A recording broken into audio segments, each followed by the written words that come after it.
Oh my, what have we here? Oh, Brian Koberger wants to speak to the manager, is basically how his whole petition is reading. He's saying he would like to withdraw his guilty plea, which he can attempt to do, but it's rarely successful, but okay. And here's the main complaint that stood out to me. I'm reading this below here. He said, a gross misrepresentation of and promises regarding what a life sentence would immediately afford the petitioner, and a gross misrepresentation of death row in Idaho, including an elaborate story of counsel's horrific experience touring an actual 8x8 death row cell. Okay, you're looking for a room upgrade? You want to withdraw your plea? You want death row? That's what you're asking for. Okay, good luck with that. Welcome in, everyone. Sorry, I had to I love when Grizzly gets snarky, and I just had to share that.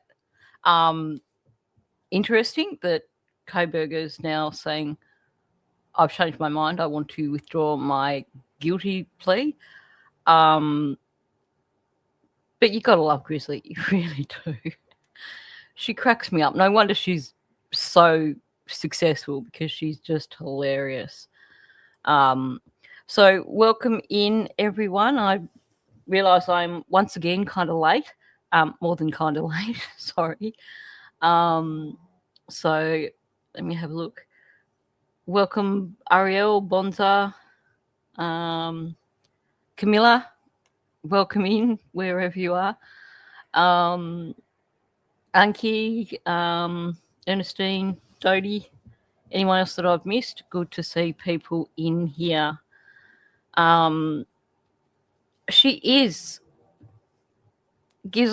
is 100% the queen of snark, and yet she still does it in a classy way. Like, you know, the rest of us mere mortals can only dream of achieving that level of snark and still remain classy. Welcome in, Emerald Jane. Good to see you here. Yeah, this was just 100% classic Grizzly. Okay, so let's talk about Parker. Welcome in, Grover.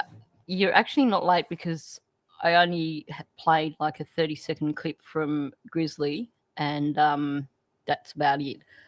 I was late myself, putting things into just finishing getting ready. Basically, I was a little bit late getting up again, as you do. I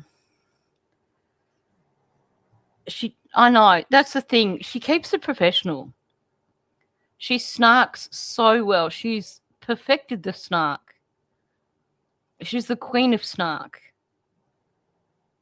But she's always classy with it. She does. She cracks me up. I wish I had more time to just sit and watch some of her content, just for the snark factor alone. But, you know, there's only so many hours in the day. Welcome in, Mike. I want to run some mapping coordinates by you. If you, I don't think I've got your email address. I've shared them with Chaucer and Bonza, and we're curious. We're very curious. You do the mapping better than me, so I would be very interested in if you could possibly email me, and I could run those coordinates by you and get you to just double check me, see if I've actually got the right location. Anyway, bit cryptic, but at this point in time, it's not exactly something that I believe I can share on a live stream. But I would like you to check my coordinates. They're not my coordinates, they're coordinates from elsewhere, but I would like you to double check them if that's possible, if you can email me. Okay, so Parker. I'm not going to go. Yeah, that's what we were talking about last night. So Chaucer agrees that it's probably something we just kind of chat about behind the scenes right now.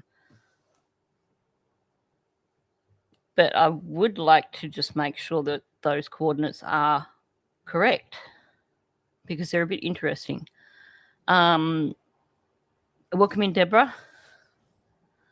Okay, so I'm just going to play part of the latest press conference to do with Parker. They're scaling back. I'm going to do this as a separate video after lunch, either a separate video or I'll just jump on a live stream and just discuss the press conference with anyone else who's still awake.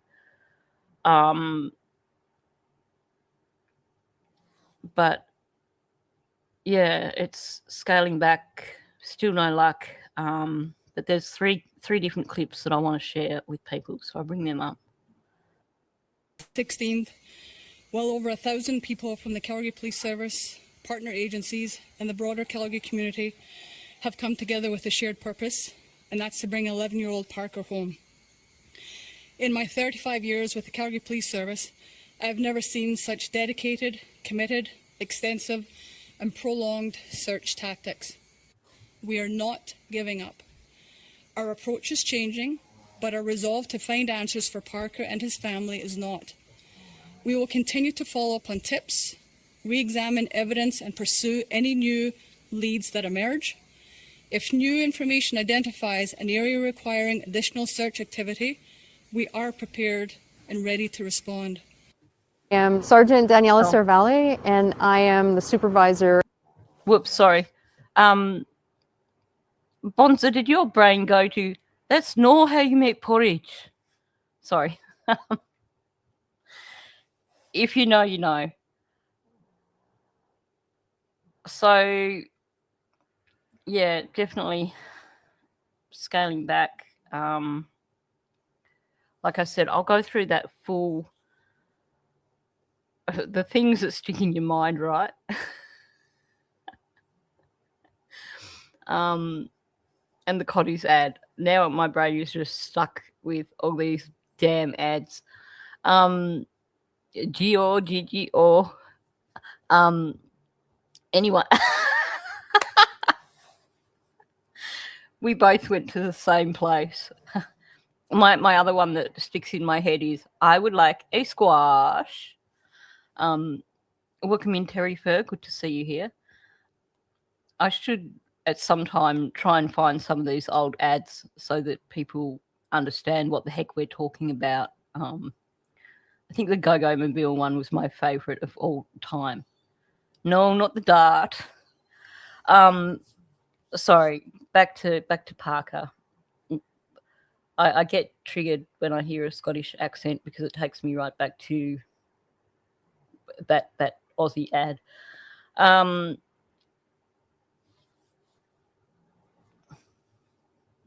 I love it.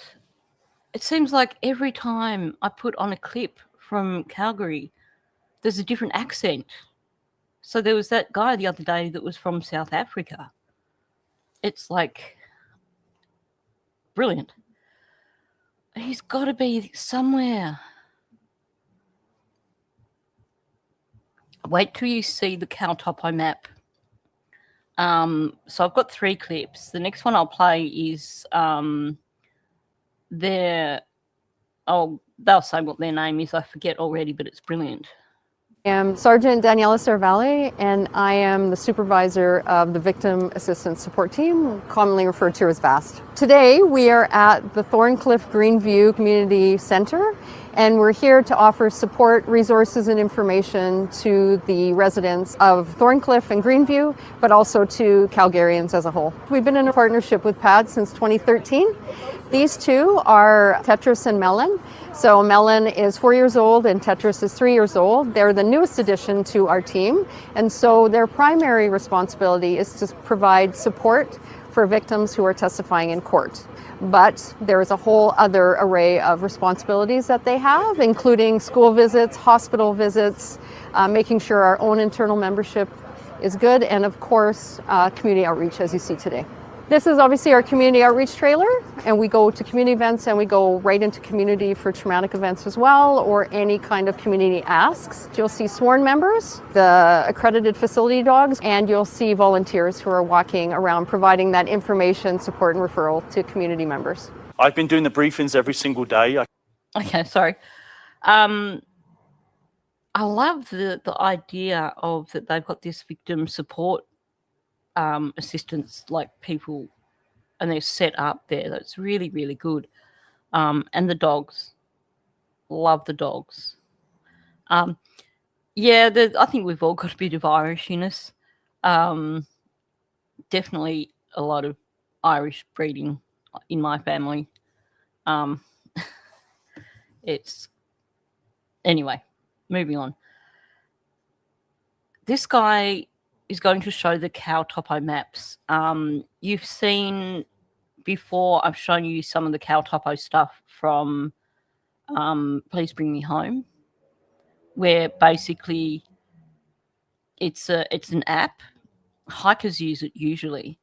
It's a GPS app, and you know, if you're a hiker, you use it because it tracks where you are. But for searchers, it's used everywhere now. Pretty much any search that goes on uses CalTopo.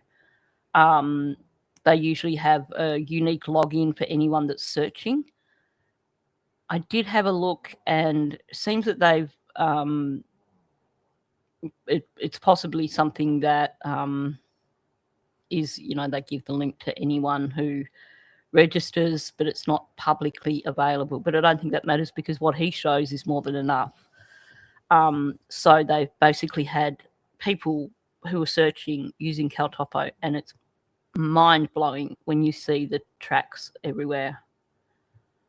I can tell you right now, I've had police officers with tearful eyes.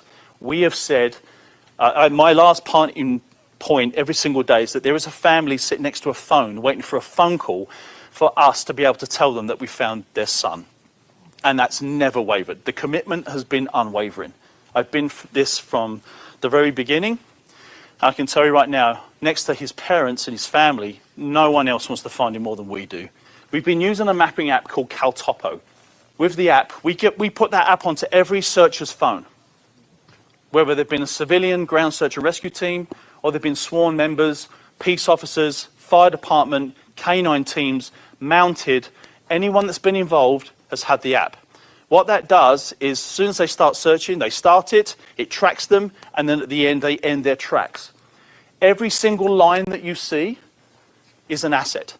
As you can see, this is the community of Thorncliffe.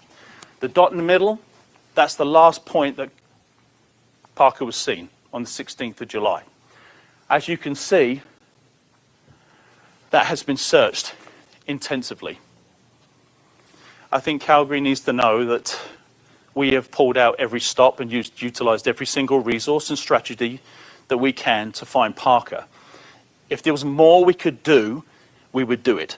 But we have done everything we can so far, and we will continue to do that with the investigation, and we're ready to respond once we get that information. If you can imagine this analogy of a jigsaw puzzle. This is a jigsaw puzzle, and we're looking for the last little pieces to make the full picture. And we know that the public has that.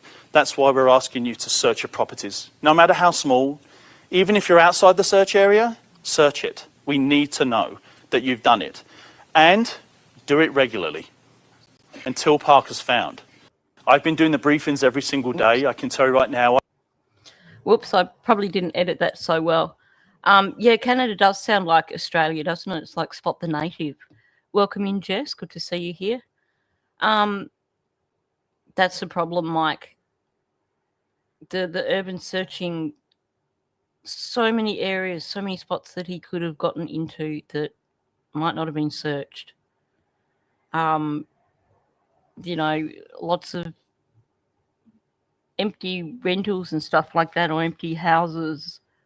And, you know, if this is an 11-year-old, a teeny tiny 11-year-old who could get into small gaps really easily. Oh my gosh, Bonza. You should go down to Melbourne. Last time we went down to the gallery in Melbourne, like the State Gallery thing, I swear it was like Spot the White Person. I mean, when you look at how many, I mean, obviously it's close to several universities, and you get, I mean, even here in Bendigo, if I get DoorDash, you can guarantee that probably 9 out of 10 times, maybe like, 95% of the time, it's going to be someone from like Pakistan, India, someone who's come here for university. It really is a melting pot. Poor Pauline Hanson, if she ever came down to Melbourne, she'd have a nervous breakdown. That's a good question, because we've seen the videos where people have left out food and drink and stuff. There's been no mention, but it's, I don't know, it's disturbing. The only reason up north doesn't seem too bad is because it's populated by British and Americans who moved to Australia for the sunshine, so they moved to the Gold Coast. It's like, seems to be the common thing that if people decide they're moving to Australia, they move to the Gold Coast or Brisbane or somewhere up around there. That's why you see fewer people that blend in more up there.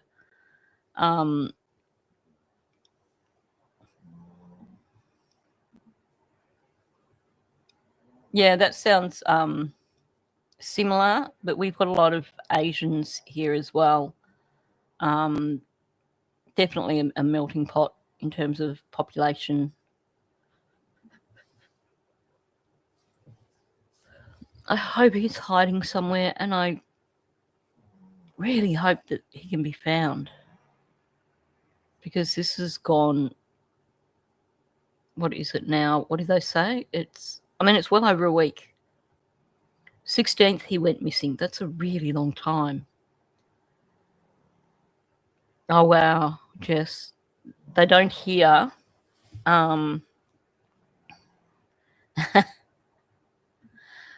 Unfortunately, we're not allowed to have pet platypuses, platypi. And they're really hard to spot. But, there's plenty of other pretty cool Australian mammals as well. So, but platypus are definitely the best. That's a big thing. The fact that he will lock doors behind him. If he's gone in somewhere and someone hasn't realised, you'd hope that by now the message has got through with, thousands of people out searching for him. But also you could have people who aren't there the whole time. Their places could be locked up and he could have got in. He could be anywhere. He really could be.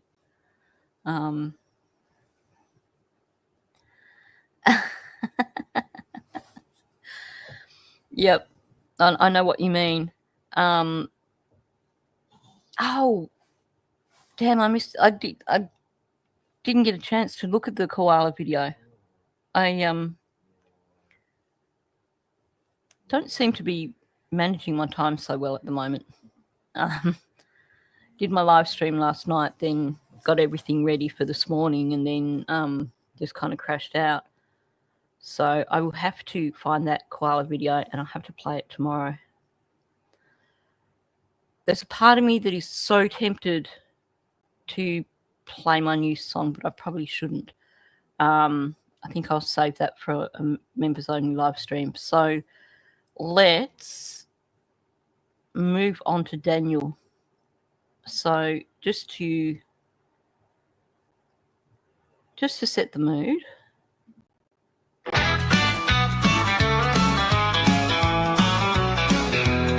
I'm a math man, yeah, I count cans, live in a trailer with rusted pants.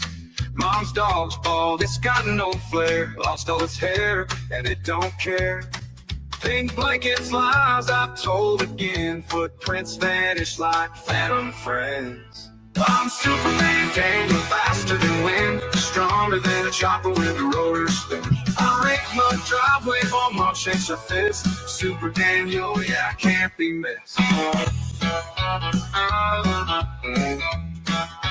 I like this one better, I think. Not allowed on mama's ATV. She says I drive it recklessly. X wrote her name on my mirror in red. Now I'm searching cool, it's like I lost my head. Dirt roads, rivers, waist high deep. Virginia swims, I puff and leap. I'm Superman, Daniel, faster than wind, stronger than a chopper when the rotors spin. I rake my driveway, for mom shakes her fist. Super Daniel, yeah, I can't be missed. No, out on mama's ATV. She says I drive it recklessly. X wrote her name on my mirror in red. Now I'm searching covers like I lost my head. Dirt roads, rivers, waist high deep. Virginia swims, I puff and leap. I'm Superman, Daniel, arrogant and bold, strutting pop lines in the cold. Work 1 day a week at the sawmill grind. Super Daniel, yeah, I own my time. I'm Superman, Daniel, arrogant and bold, strutting pop lines in the cold. Work 1 day a week at the sawmill grind. Super Daniel, yeah, I own my time. Even with me running through the woods over the head of the helicopters and head of the drones and stuff like that. That's a good one.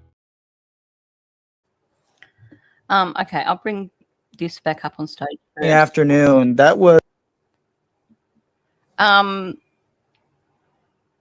Bonza, I think I would probably have to check with one of the individuals who stops me from doing dumbass things first before I just played it in a public live stream, just to make sure that I'm not making the wrong choice by playing it in a public live stream. I will have to send it to you for sure. I haven't actually... The other reason I'm kind of not ready to play it is that I haven't actually done any clip for it. It's just kind of got one graphic on it at the moment. But I'm probably going to play around with that today, make a clip for it, maybe share it with members first, and then decide if I want to make it a public one. Anyway, I won't keep going on about that because it's a bit cruel to tease people with it. I also want to redo my... I did a song for Tucker, but I don't like it, so I want to redo that. So there will be some new songs coming very soon. This one, maybe a while, I'm not sure. I'll get back to you on that one. Okay, so... Oh, nuts. Hang on. Before idiot me, I just... Oh, right. Sorry. That was me having technical problems behind the scene. I had set my iPad up as a second screen, and I was trying to figure out how to get back to using the actual iPad as opposed to having it as a second screen. And I just discovered it's way more easy than I realised. Okay, so let's get back to Daniel still gaslighting Malaya and Cindy. I ran it back just a little bit. Yeah, the squirrels are totally running free this morning. I think I just kind of tried to do too many things before the live stream. Now I'm chasing my tail, and my brain's just not catching up at all. That'll happen. Okay, so let's have a look at some more of this Daniel audio. I've run it back, so I probably don't need to backtrack. Yeah, because the one in the afternoon, that was, I never really talked about that, but that's when we stopped in at Acropole, and we got food, right? Yeah.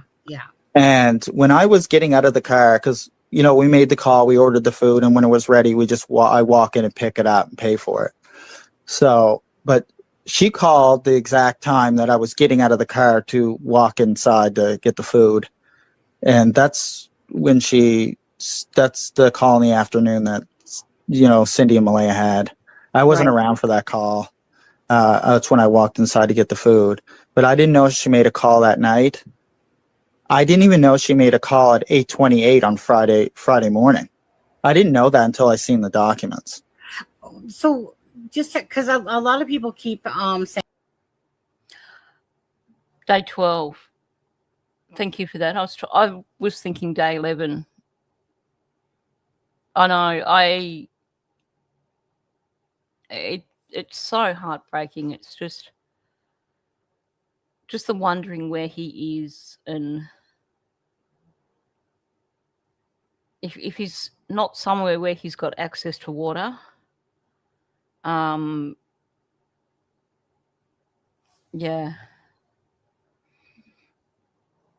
Yeah, she called it home. And I don't know why he's trying to suddenly push this whole thing of that she called from the car. Unless there's a few things I've noticed where a narrative has been put out by other people trying to redirect the narrative. And I don't know if Daniel has thought that maybe they found out something factual, so now he has to tell that story as well, so that it sounds like he's in the know. Because it's like him with that flicking the light on at midnight. Who was it pointed out to me? I think Chaucer pointed out to me that they're flicking the light on at midnight would fit in with the whole Janie raking the driveway and Janie thinking that someone drove past at night and saw her raking the driveway. So I think Daniel thought that when someone drove past and saw Janie raking the driveway, that they might have seen a light on in the kids' room or something like that. And I think this is another example of that, because I think someone else was throwing around this idea of Malaya making the call from the car. And then Daniel's just adopted it. But the phone call was made around 4 p.m. They got home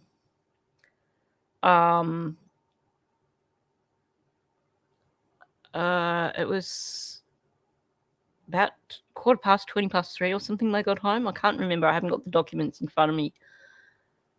And the phone call was definitely made after they got home. So I don't know why this story is suddenly the new thing, but it's BS essentially. For instance, and I kind of feel like it jumps around as well. Is the Thursday? It's kind of like, you know, a Google Map shows you get home at like about 3:11 or 3:12 or something. Around 3:50. It was just right before 4 o'clock. Well, Google Map shows it as 3:12. The ones that Malaya had sent from her. No. And they would be the accurate ones. Welcome in, Charlotte. We've just been talking about Parker again, worrying and wishing that someone could find him. Yeah, it does too, doesn't it? The flicking the light definitely checks with Brad's talk of cars. I've got so many questions about cars. I think it would be good to do a members live stream where we're just kind of similar to the last one, where we're just looking at some of these things and nutting it out together.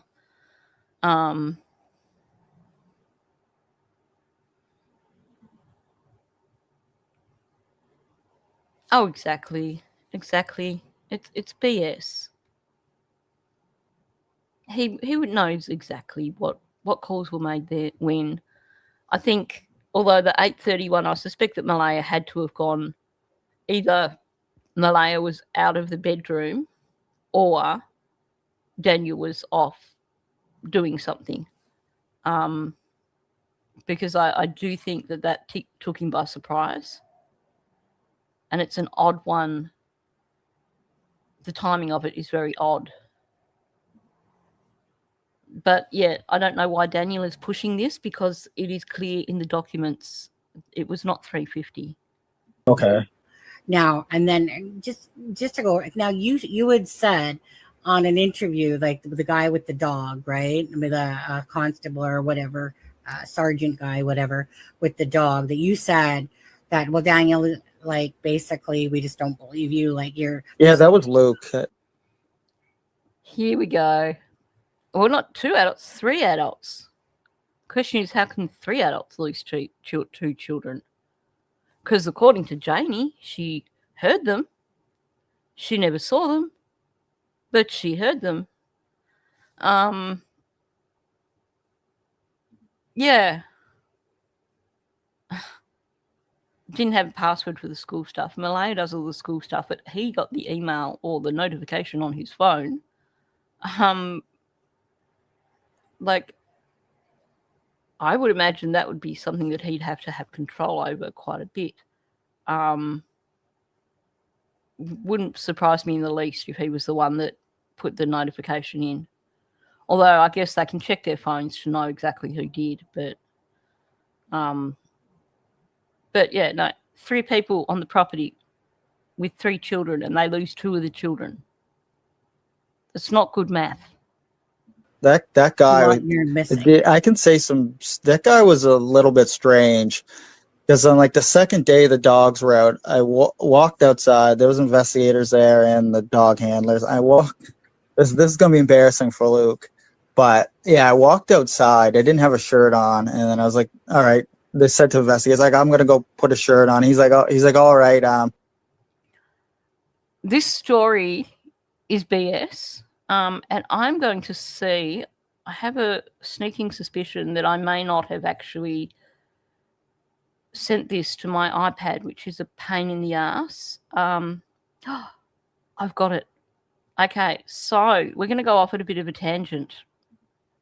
Thanks to Mike. Okay, I have to pause. So the other day in one of my live streams, Mike was telling me that I was talking about it might not have even been a live stream. It could have been one of my videos. Mike MX was telling me that actually the footage from CBS, the drone footage, wasn't the earliest footage of the property. And he sent me to this one little channel, which I hadn't been aware of. And this is drone footage from the 8th of May. So this is from a few days, no, this is from the day after they called off the search. This is the earliest drone footage that we have of the property, and this is from the 8th. So I've basically put all the images together because there's a few really interesting things here. And this ties in with Daniel's story about heading outside and seeing the the dog guy when he's outside not wearing a shirt, like when Daniel's not wearing a shirt. Okay, so this is I can make this big, I think, if I do that. Okay, put a 1 if you've still got audio. I think I'm still up on stage, presumably. So this is just showing the vehicles. Really like to know who owns the black truck. Oh, cool, have still got audio. I'm really curious about who owns the black truck. We did a bit of comparison a month or so back with the truck at the Getty's house down the road, and it's not the same truck. This one is a GMC. It's not Ron's truck, but that's all we can narrow it down to at this point in time. I think it was a GMC from memory. Okay, next one. This gives a really, really clear view of the oil spill that I mentioned. I spoke about this in a video ages and ages ago. Next to that old broken down car, it could be Earl. I don't know what Earl drives, and I haven't been able to figure that out. Next to that old broken down car, there used to be another car parked there. And it would have to have been quite recently, because over time, that oil spill would have been covered over with like dirt coming down off the bank, and just because of the location, it would have gradually got covered with more dirt. So that is a fresh oil spill from a car that leaks a heck of a lot of oil. So my question is, where's that car? Because that car was on the property up until quite recently in terms of 2nd of May. And look where the vegetation is as well. Yeah. There was definitely a car there. And it was there extremely recently. There's no vegetation there. Good point. There's no... It's dark. It's dark, which means that there was a car that was there for a long period of time. That is a spot where the car usually parks, and it hasn't had time to, you know, soak in or get covered with dirt or anything like that. We had a lengthy conversation about that pink thing near the oil stain. I think a lot of people decided that it might have been a snowsuit. I don't think I zoomed in on it. Yeah, the fresh tracks too. You can see right next to it. That to me says that, you know, this BS about Daniel's car that was at Earl's, I really believe that car was put at Earl's straight after the children, well, straight after the running around.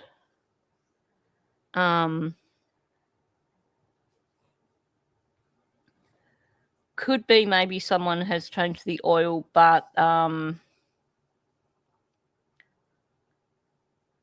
don't think so. I don't think, even though it has been shallowed out, I don't think you would manage to jack up a car and change the oil in that spot very successfully, because it wouldn't be level enough.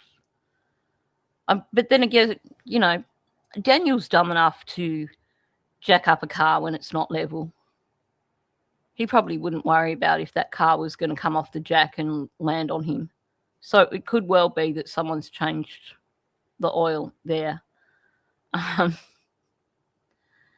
but it looks long term. I would imagine, yeah, I wouldn't put it past him. I really wouldn't put it past him to change the oil and just let it run on the ground. Although I think when you look at the slope, I would think it would run further before it's soaked in. Oil doesn't just soak in straight away, especially not old oil. When you look at how thick oil gets when it's getting old, I think you would have a lot more run from that oil rather than just a neat puddle. Could be wrong, but I would need to know from Belinda or Chaucer how steep that area is. If it's like really level or if it's on a bit of a gradient. Anyway, more pictures. Thank you, Dawn. And I probably should welcome in all the people that have come in that I haven't welcomed, sorry. Okay. Next one somewhere. Okay, this is taking a bit. I don't know. Okay. Now, I remember this image being discussed because if you look towards the end of the driveway next to the bins, someone's been filling in potholes in the driveway. Quite clearly, someone's been filling in potholes. It's interesting because Janie told Belinda that the Thursday night she was filling in potholes. And what makes it really interesting is that there doesn't appear to be any indication of anyone raking gravel in the area where Janie claims she was raking gravel for a pool.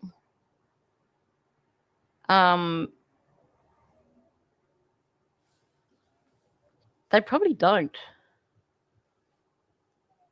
They probably don't know that sump oil is good for painting fences. Could have saved them a lot of money.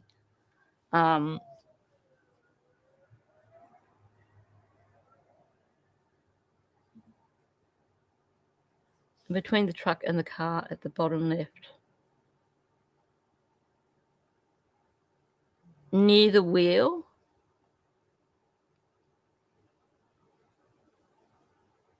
I should actually be wearing my glasses while I'm looking at this. It would probably make it so much easier. Oh,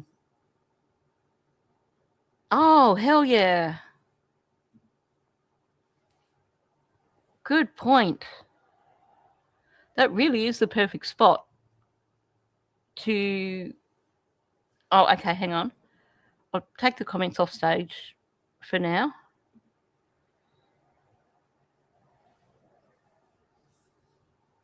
Or is it the Ninchi thing that's covering it?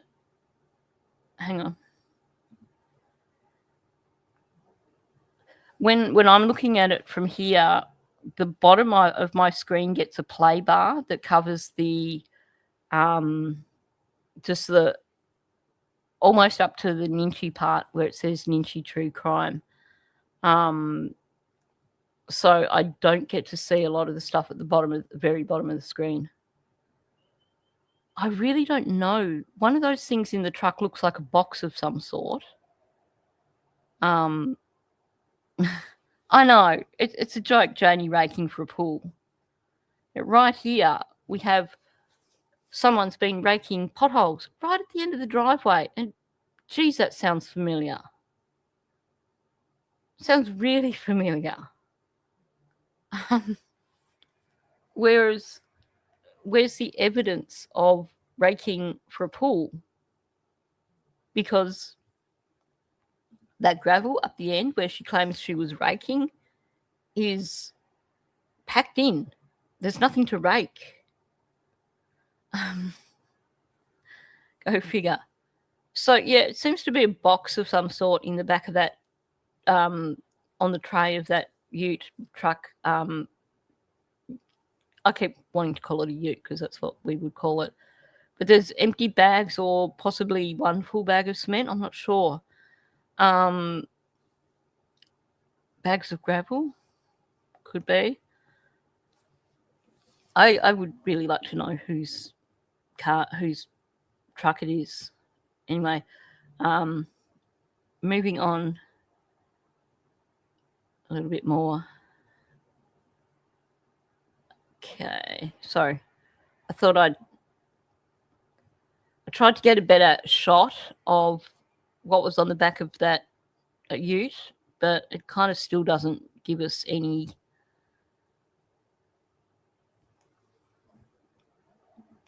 Yes, I've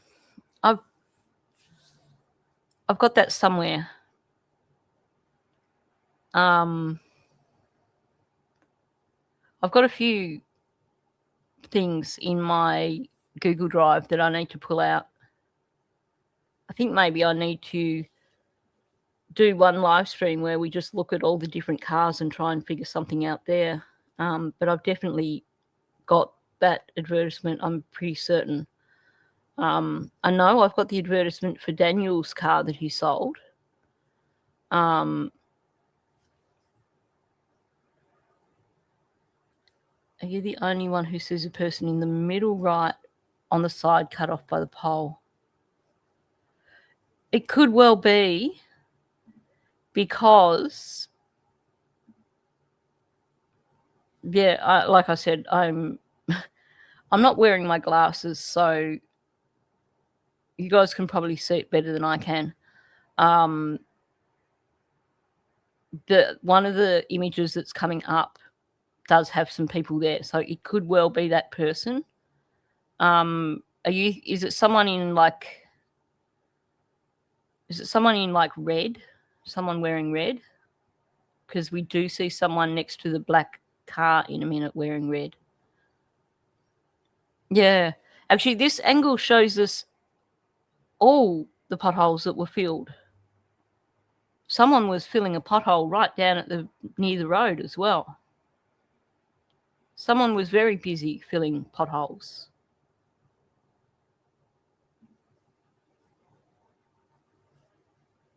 Blue jacket male. Sort of down in the ditch area, or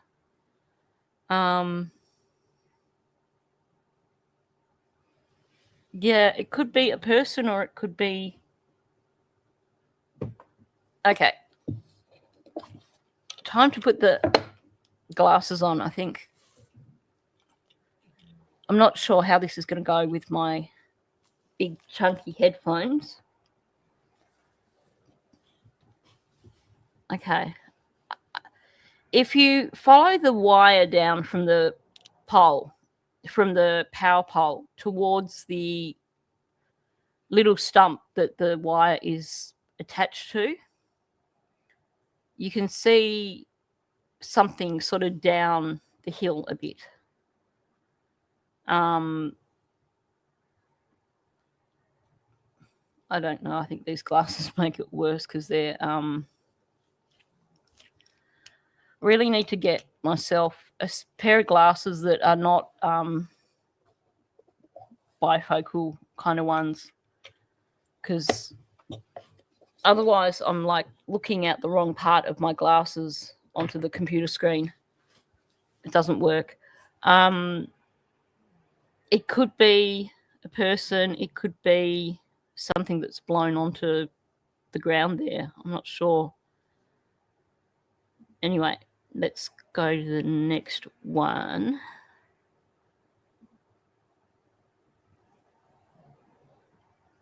Okay, I think this was just, these are just all the ones that this other channel had shared, and I should be sharing the name of the channel, I forgot. But this is just another aerial view. And there's a black car by the road. We'll see that again It seems to be like a little black, maybe it could even be a Kia. Maybe it's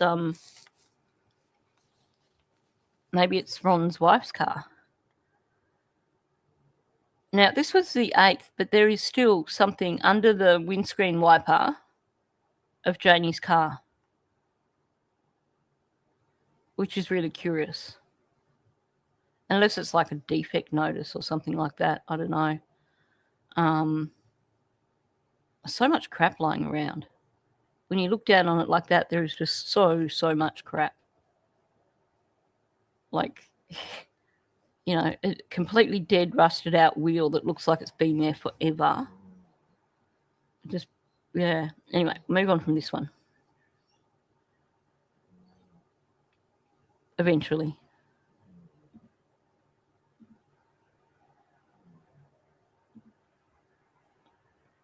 Yeah, the ATV parked in front of the car again to make it look like no one drives there. Which would be all very well, except that you can see the tyre trucks in the driveway. So parking an ATV to try and convince people that no one drives there doesn't really work when people can see that people have driven there.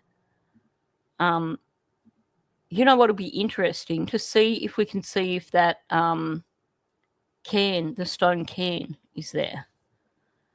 Bonzer, is this what you were talking about with the little kids, what do you call it, the little pulley thing, the little kids cart or something? I'm not sure if that is what was in the box that we looked at the other day. I hadn't noticed it before, but then when I looked at other photos, it has been there. Copying Crime, I think it could have been Copying Crime. Smaller channel, British channel. I wasn't familiar with it, but yeah. Now, I really wish that this was better quality because there is something in a bin next to the gravel. And I would like to know what is in that bin next to the gravel. But there you have, you know, gravel for filling in potholes, gravel for concreting, not for raking the driveway for a pool. That's a at the front of the ATV, that's the sawhorse that was set up. Janie was talking about that in her interview. Oops, just hit the microphone. Janie was talking about there being a sawhorse or something, and she said she was sitting there, and I think Belinda mentioned it as well. So I find it interesting you've got those 3 bits of wood lined up. I'm just wondering why that is. Yeah, very wet ground there. Okay, still haven't got to the Daniel without a top. Okay, a different view. And I probably should have zoomed in on this. Where the bench has been disturbed, ground on the bottom of the picture, but not on the side. Yeah. Hang on, let me go back a sec. Oh, yeah. Around the... You're right about that.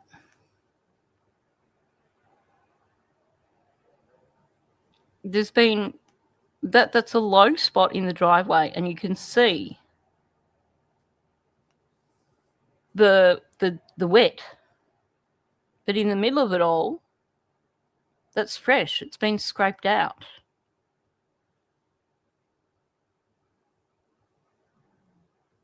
You're spot on. Good catch.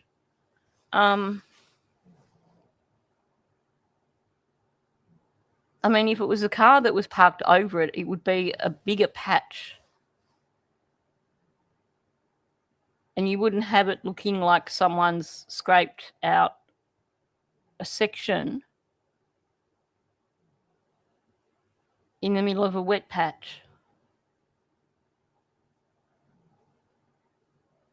Because you can see the wet patch is pretty much circular, meaning that that bit in the middle should also be wet. Welcome in, what's up? Good to see you. Yeah, it's so much a driveway that you can see tyre tracks on the other side. Let's go and look at that again. So you can see the tyre tracks going pretty much all the way up to, not from this angle, but most of the other images you look at, you can see the tyre tracks go pretty much right up to Janie's fence. Yeah, we're planning the pool. Seriously. You can see swings. If you look here, you can see that there were swings there, and the wood pile was not under the swings, it was in front of the house. So this is the earliest aerial footage of the property that we've got, and we can see the swings really clearly. Welcome in, Sher. Whether or not they were actually usable, but yeah, we've got proof here that cars do go all the way up to Janie's fence. We've got proof that someone was filling in potholes. Still no evidence here of anyone raking to put in a pool. In fact, I've not seen any evidence of a rake. But yeah, we've got the swings there as well.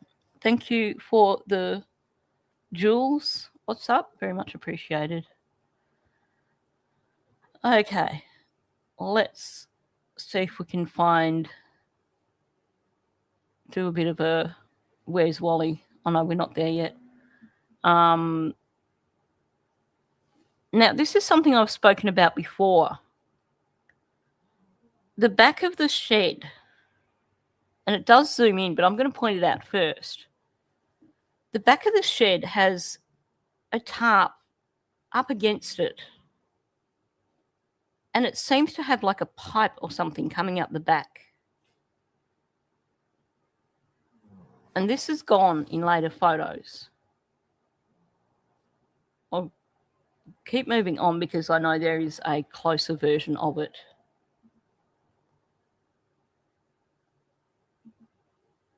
Okay, see, no rake. We have a shovel, but we have no rake. I'd like to know why there's a ladder behind Janie's. I'm not sure if it's a blue tarp. I think that thing behind Janie's RV is like a barrel. Could be wrong. The blue tarp on the building behind, yeah. Exactly. You're not going to. Oh, thank you, very generous, Fred. Congratulations to the people that got the memberships. There's no way you're going to carry your groceries all the way up that driveway if you can drive right up to the fence. And there's other images that I've got where basically you can see tyre tracks all the way up to the fence. But I am curious about the ladder behind Janie's RV. It's like, was someone putting things under that black tarp or whatever it is? The other curious thing here is that there's a photo of the RV with the door open, no dog in the window, just wondering where the dog was. Okay, some of these are kind of a bit repetitive, so I'll just keep going with that. If you kind of squint, you can see there are definitely tire marks that go at least up to the end of the trailer there. Just saying.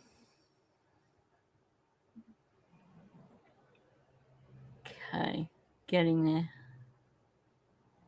We've seen some of these ones before. I think some of these I must have got from somewhere because there's a lot. Okay. Little black wagon or something parked on the road. This is this was released on the 8th, which to me says that vehicles that are around here at this particular time are most likely all Daniel's family. So what is the little black car out on the road? And who owns that little black car out on the road? Because that could actually fit in with Brad Wong's description. But it's interesting because Daniel says that he never owned a black car and no one in his family owns a black car.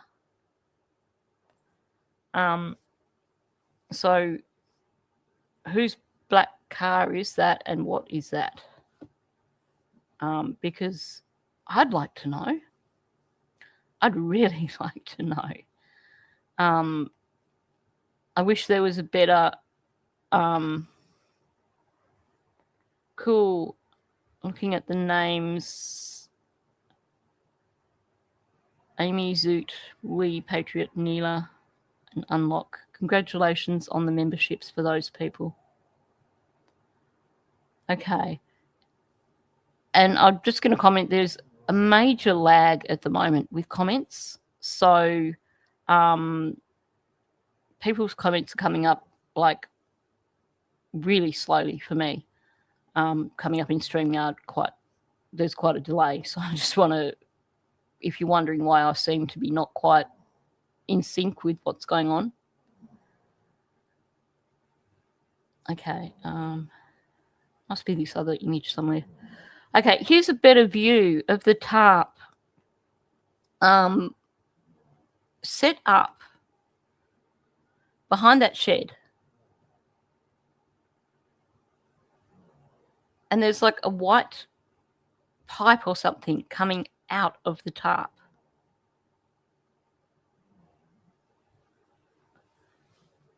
I'm not sure what sort of car Earl has. He had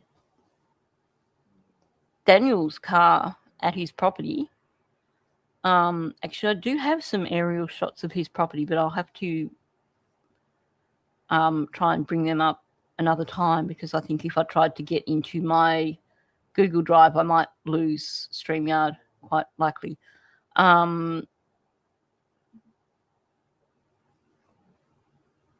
I cannot figure out what that thing is with the blue tarp and the pipe coming out.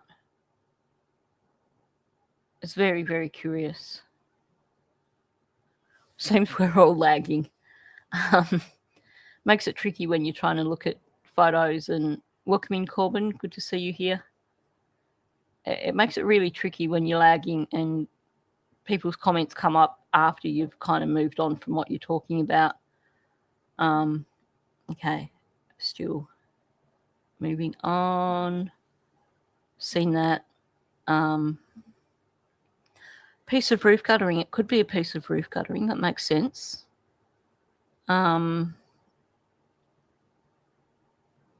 Could well be. At the very least, this is a really good view of Janie's fence. But what is significant about this photo is that if you make a straight line from the open part of Janie's fence or even from the steps on the deck across to the driveway, you can see a spot where it looks like they did do a cast of a boot print in the driveway. But you can also, from this angle now, see very, very clearly that cars definitely did go up to Janie's fence. Yeah, that mattress is creepy. The zoomed in versions of it make it look like it's been there outside for a very long time.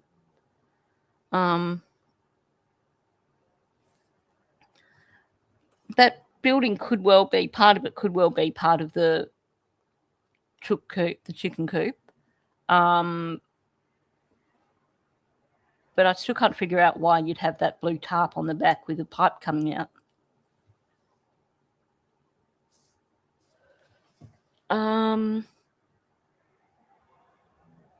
I can't see. I might have to compare this with other photos later on. But I can't see the can that was on the edge of the driveway. I can see a pile of rocks, which is possibly about the location where the can was. But I can't see. No, there's no guttering on the trailers or the RV. Is that normal? Because, I mean, here in Australia, you get quite a bit of overhang and guttering.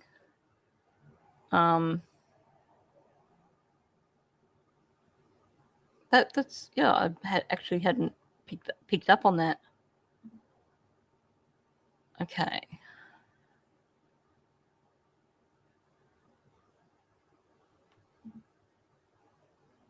They wouldn't twist that way.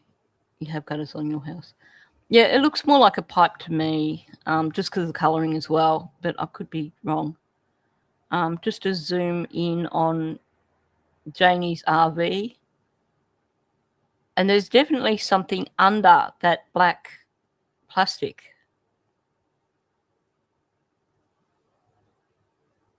You can see the lumps really clearly there.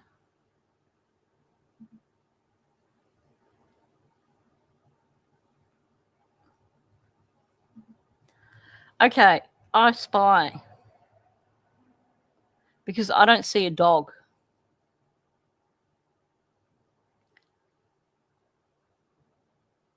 I see the door open to the RV.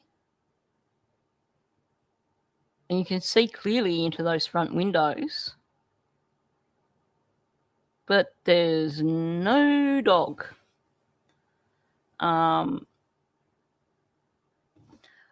I would think if you were going to live in something like that RV that you'd want to put like a, just like a roof up over the top. Just, whack up a couple of poles, frame it, and then, cover it over that way. That bank looks like it could just crumble really easily. I think all that was originally, that wasn't dug out. Where Janie's RV and where her yard was part of the bank. And then clearly it's been levelled out for her RV. But it seems like they've dug it out without compacting the bank afterwards. Or without grading the bank afterwards. It's just like they've just cut it out and left it.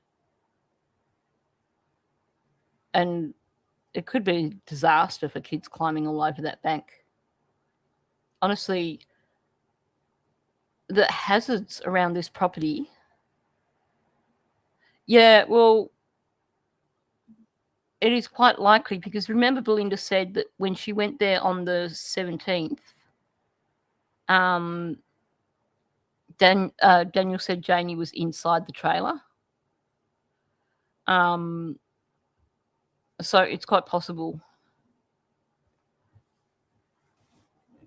The question is raked.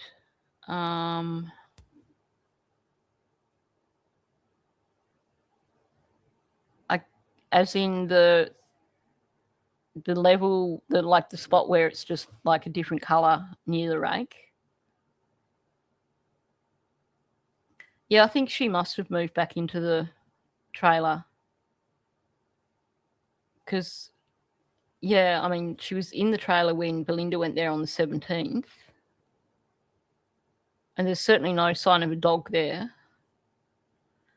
All around the front of the RV there looks like someone's been raking there, like leveling it. But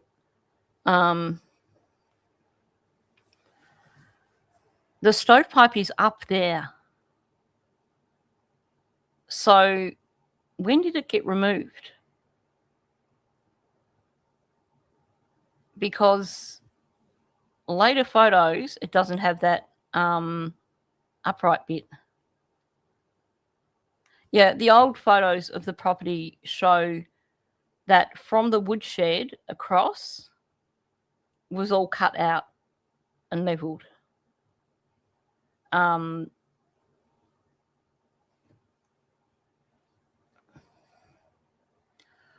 Oh, that would make sense.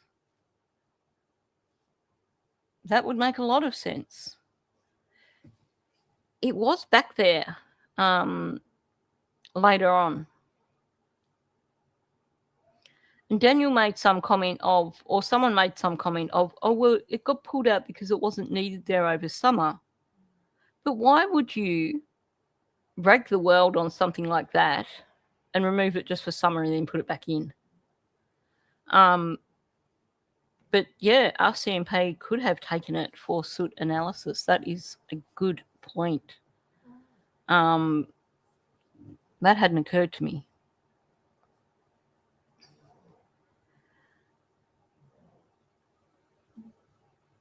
You don't see the pipe from the wood stove in the RV either. Yeah. Could have been, yeah, that could have been taken for analysis. I hadn't thought of that.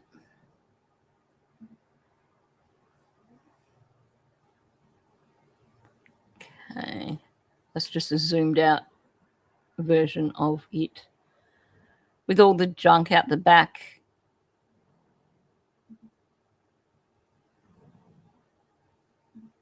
No, I can't see her wanting to spend another winter in that RV if there's like 2 empty rooms in the trailer. It's not. It really isn't. It's not like it's something that's screwed in. It's welded on. So why would you? You'd have to break the weld, which is usually the strongest part with crappy old stuff like that. And then, of course, you'd have to weld it back on afterwards. Trailer has chimney on driveway side. I'll have to look for that in a moment.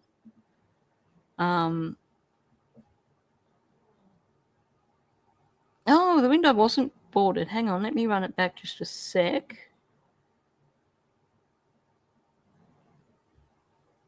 I don't think the window was boarded at that point. Doesn't appear to be. Could be wrong. Hard to tell from that angle, really. But again, you can see tire marks right up that driveway. And that gives you a clearer view of the entire property. Okay, move on to the... Have I missed the bit with them out the front? Must be there somewhere.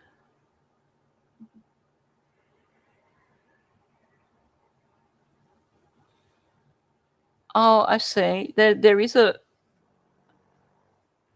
Oh, hang on. There's some sort of pipe coming up next to Jack and Lily's room.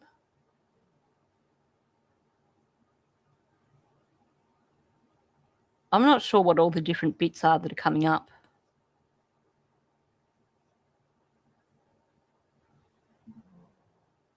No, you're not. Just a few weeks ago, there was an incident. I shouldn't say incident. There was a whole household full of people somewhere in South Australia that died from carbon monoxide poisoning from burning barbecue bricks in their house to keep warm. And a wood stove in an RV, again, that's got to be a hazard. Like, she's lucky that damn thing didn't go up in flames. Yeah, supposedly the boarded window is the reason she didn't see the kids. Oh, okay.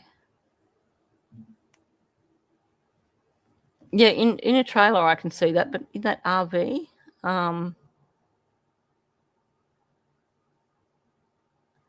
think in a trailer you'd want it, you'd freeze. Oh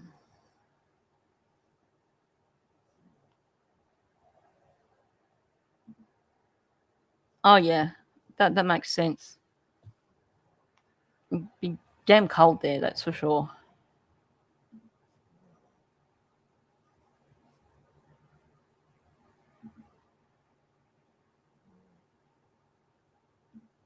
Yeah, the RV probably would have got really hot in winter. I hadn't thought about that.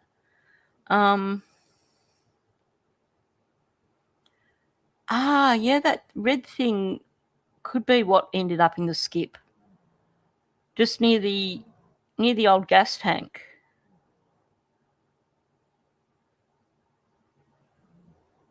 It could be like an old slide or something. I'll have to have a look at other photos later and see if I can figure out what that is.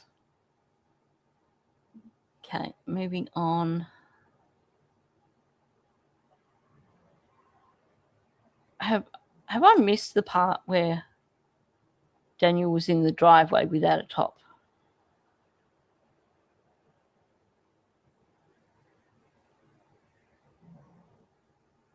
Surely I haven't.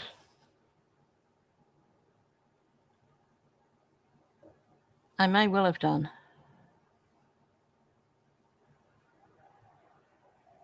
I appear to have done so. Let me just run it back and see if I can. Could be a baby swing.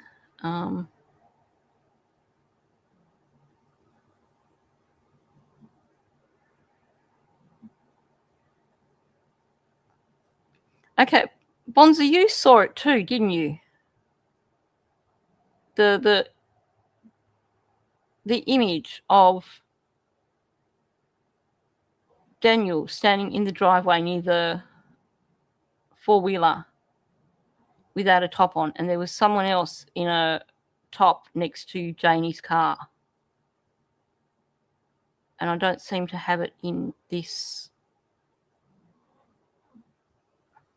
Oh, here it is. I went straight past. How did I go straight past? So in front of the black.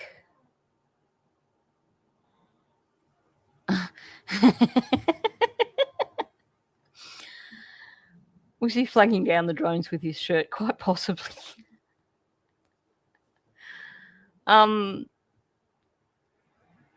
So apparently Daniel likes to strut around outside without his shirt.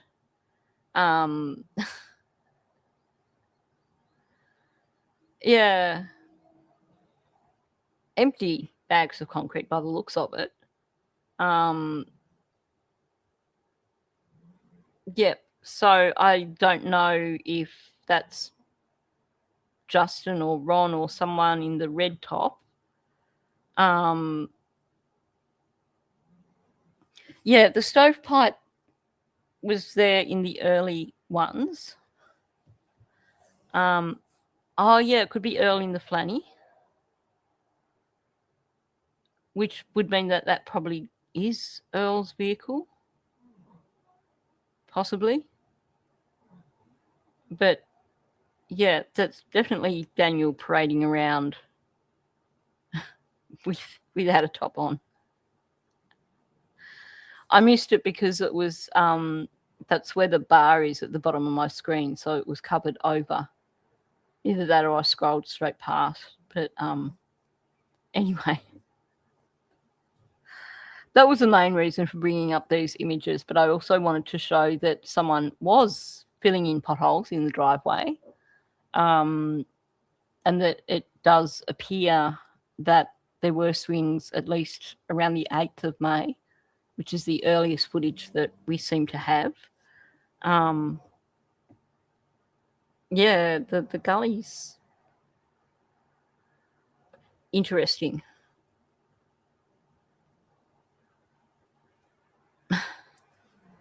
Yeah, Daniel Geddes said he didn't even know about the kids at the time.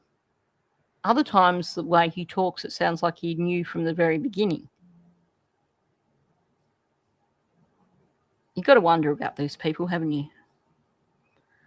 Okay, so let's go back to Daniel talking about being in front of the dog guy without wearing a shirt. And I can't help wondering if he's just tweaking out, thinking of this experience. Camilla says that's Durwood. Well, that could well be Durwood. That would be very interesting. Need to put comments back up on stage. Not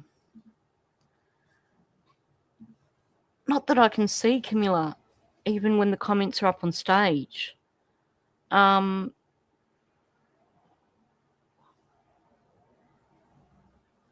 would be interesting if that was Durwood. Because I'd still like to know who that black truck belongs to.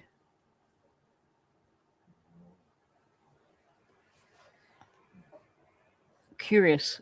Definitely need to do some comparisons. You know what I want to do? I'm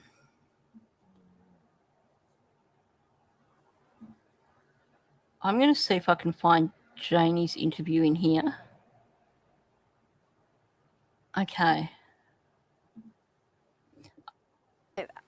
The reason why I'm just going to scroll through this and see if we've got a view of what vehicles were in the driveway when they... Oh, I don't know if this is the full... Oh, yeah. No, this is not the full interview. Okay. Get rid of that. Try again. Oh.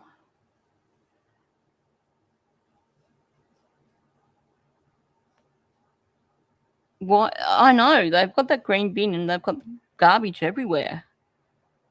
Okay, I'm going to try again and see if I can find Janie's interview. Not just an excerpt from it. Because I want to see what cars were in the driveway, because we know Durwood was there that day. But I keep finding clips, but if it's in here, it's got to be like way, way down the bottom somewhere. Oh,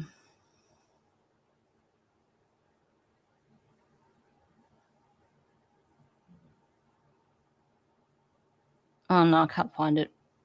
I'll try it another time. Aha, so Camilla has seen other pictures at ground level and Durwood is there and he has a black truck.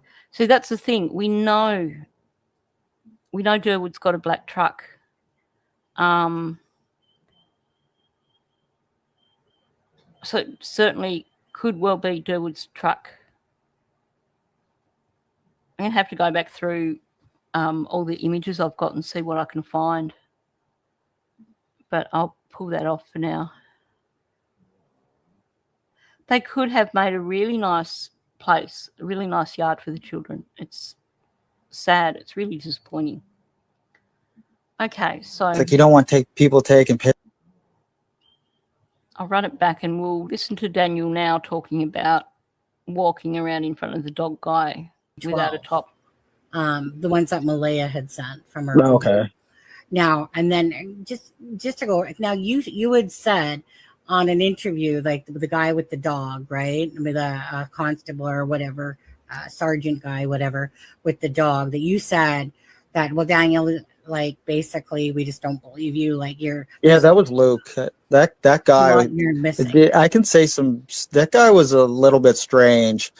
Because on like the second day the dogs were out, I walked outside. There was investigators there and the dog handlers. This is gonna be embarrassing for Luke, but yeah, I walked outside. I didn't have a shirt on, and then I was like, "All right." They said to investigators, "Like, I'm gonna go put a shirt on." He's like, "All right." Yeah, he's just like, "You don't want people taking pictures of you from the road." Why exactly would it be embarrassing for Luke? He's not going to give a toss. It's just Daniel trying to tell a story and make it sound more interesting. And I honestly think this story is based on him being caught on drone footage, walking around without a shirt. And so I ran inside and got my shirt on, and that Luke guy's just, "Oh, don't worry about it. You look good." And I was just like, that guy said some real strange things. It wasn't just the comments that he made about Thursday night. He was just a strange dude in general. So after the first time he came out and he complained about the dog guy saying your Thursday night doesn't have enough detail and stuff like that, clearly he realizes that people have turned around and said, yeah, the guy has called you out because you're basically lying and your Thursday night doesn't have enough detail. So now he's got to find a new way to gaslight this guy. He's coming up with complete utter BS just to try and discredit the dog handler and make him sound like he's some sort of, oh, the guy's a freak. That's why he made that comment to me. Classic gaslighting. I know, who walks outside without a shirt and then goes, oh, I'm going to go put on a shirt now. It's ridiculous. Can we just point out too, actually, I think he says it was day 2. But seriously, he knew the dogs would probably be coming back. Surely he knew they would probably be coming back. I doubt very much that he was out there without a shirt, or if he was, it was intentional. But exactly, who gaslights a complete utter stranger? Daniel does. Good to see you in here, Chelsea. I have a question about in the driveway where that old car was that, actually I can bring up a picture just quickly. We're just going through these and might need to pull that off. There is, just go back to it.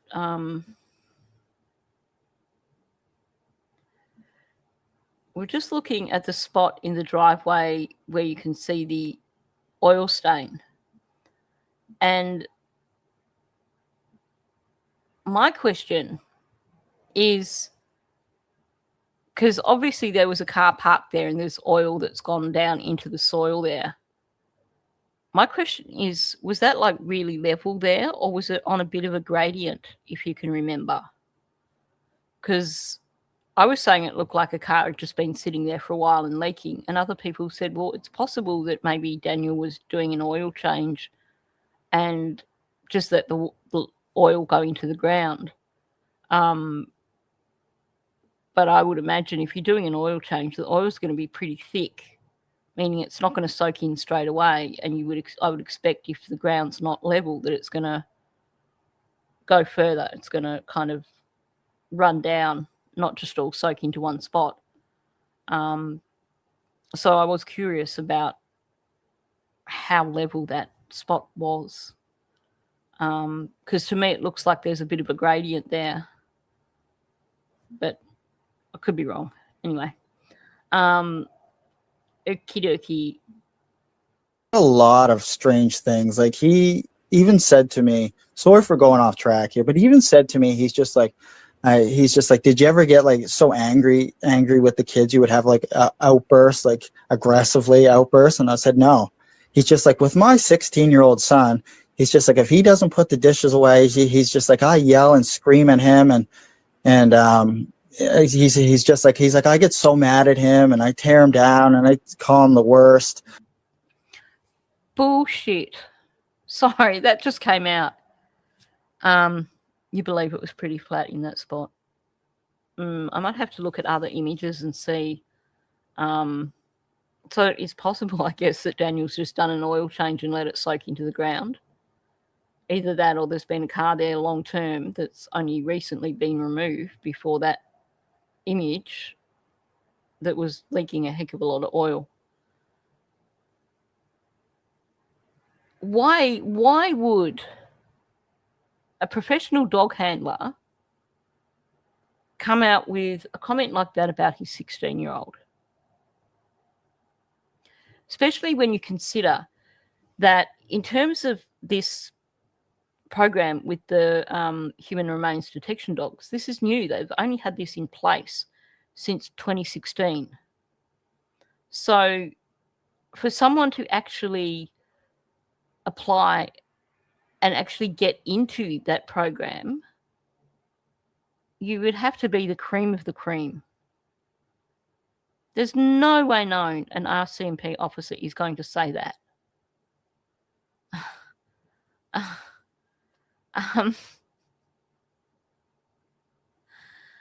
Honestly, the guy's a tool. He really is. And I'm not sure if I actually said welcome in, Chelsea. Sorry. I think the squirrels are all over the place today.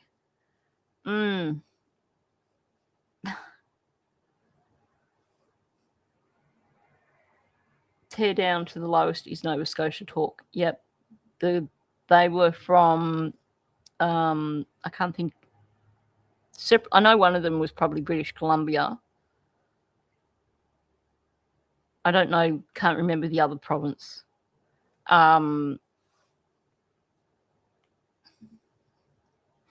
Look, I suspect that he probably, welcome in, Alana. Now, I suspect that there was probably some question. The other dog was from Alberta. Thank you for that. I was kind of leaning in that direction, but I wasn't sure. So I think it was British Columbia and Alberta.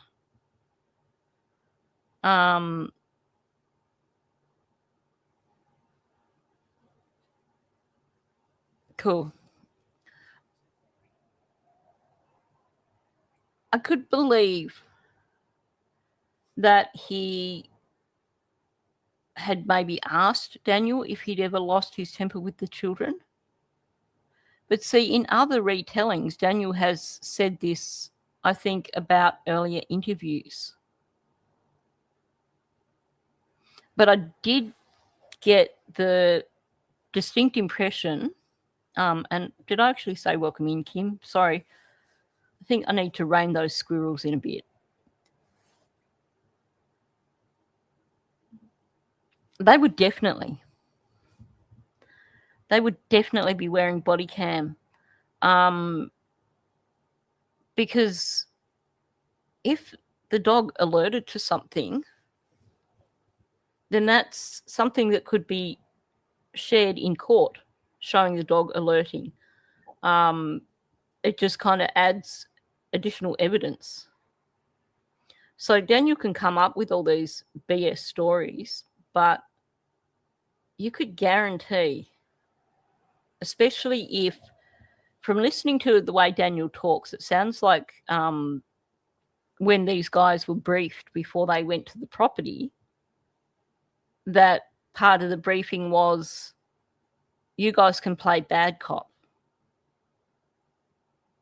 Because at this point in time, Daniel still thought the RCMP were his best friends. So I believe that it is possible that the handlers were kind of given that role to try and maintain the relationship between Daniel and RCMP for a bit longer. Yeah.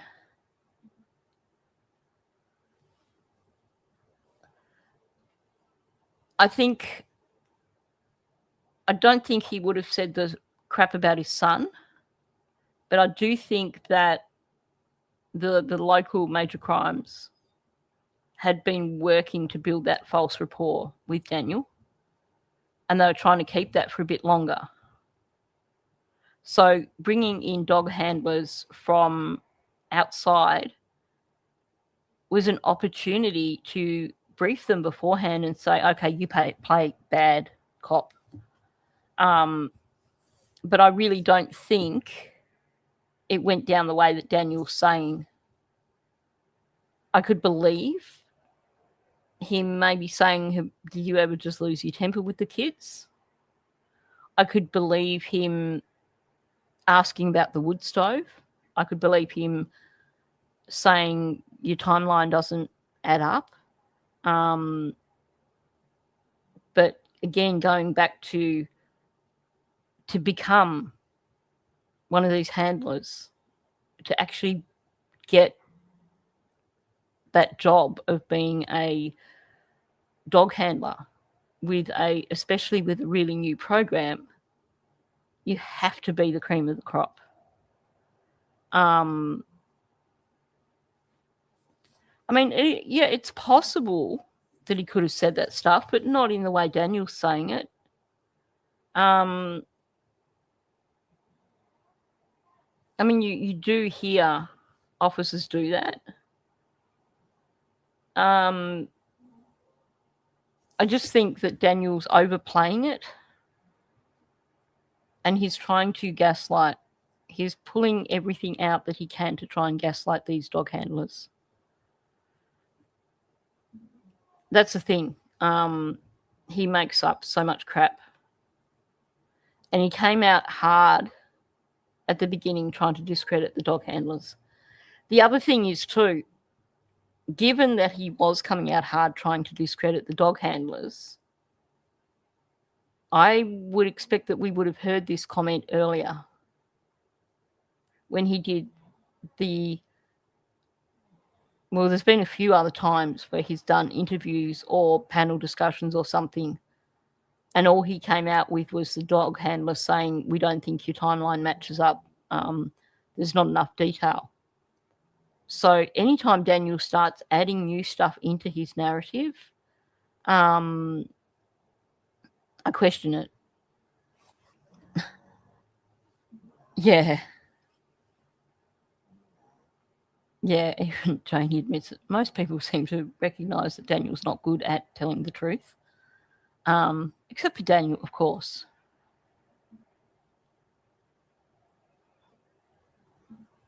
Oh, yeah. They do.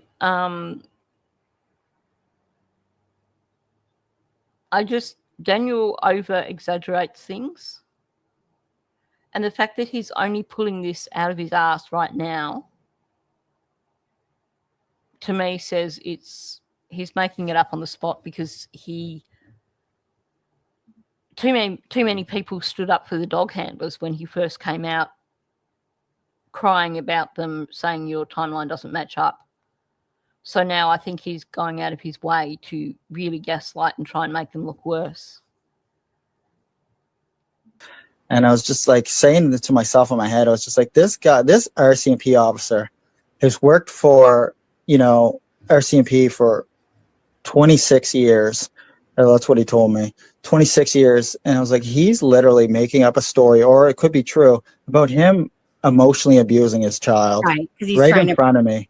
Right. And it was very odd, just the way he conducted himself, So, I mean, obviously he was trying to, kind of associate whether it was a made up story or not. He's trying to dig for information, with you, obviously, about it. Yeah, he tried to get me.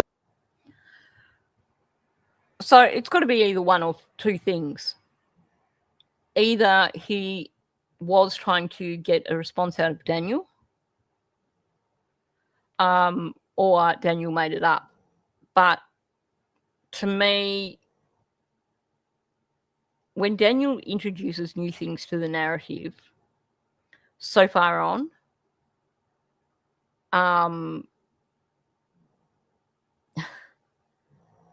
you've got to question it.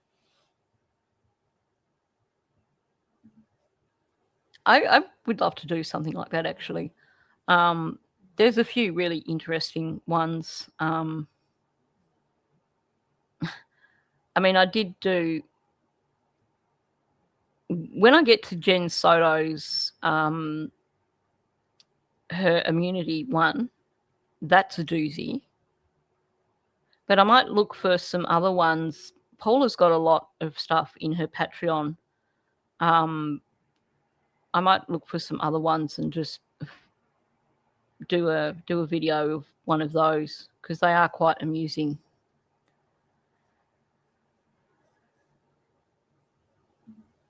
That's what he's trying to do. He's trying to give the impression this dog handler clearly came down on him. The dog handler clearly came in with, he was clearly briefed beforehand in terms of to see what he could get out of Daniel. Classic situation with, you don't have to deal with him again, so you can play bad cop. We're going to let you off the leash, pun intended, see what you can get from Daniel. But I also think that there's a lot of exaggeration going here with Daniel, because his goal here is to discredit the police officer. Given that his goal is to, the dog handler, given that his goal is to discredit the dog handler, to me that says we have to proceed with caution and be very careful in terms of what we believe if it's not information that we heard straight after they'd been there. So new information when someone is trying to discredit someone, got to question it. To falsely admit to murdering the kids. And I told investigators that, and they said, Daniel, like, I'm so sorry you had to go through that, because that was never audio recorded. That was never body cammed. That was just him having a private conversation with me where he tried. See, that's utter bullshit. Like, seriously. He goes running to the RCMP and they're like, oh, we're so sorry. He thinks that it's not going to come out in the wash. He thinks that these lies are never going to be noticed. But they are. But we know this conversation never, ever happened. Yeah.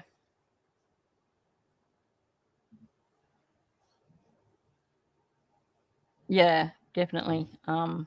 Someone needs to tell the truth. It's gone on too long.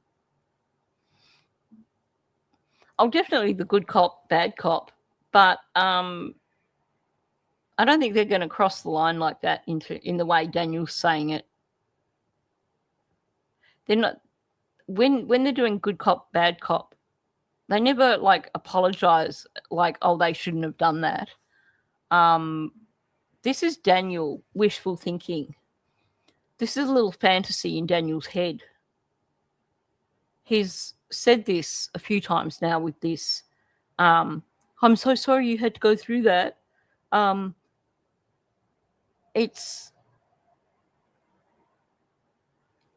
would never expect to hear that from a major crimes unit detective.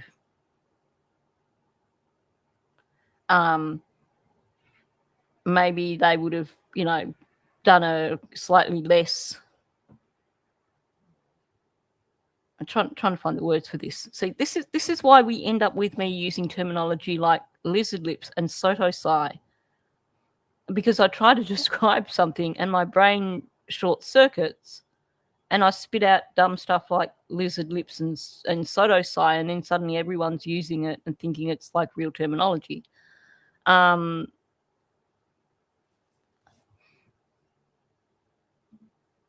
Yes, yeah.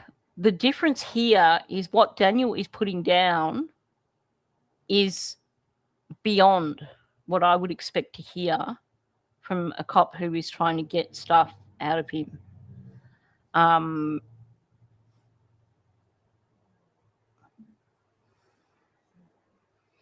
Yeah, exactly.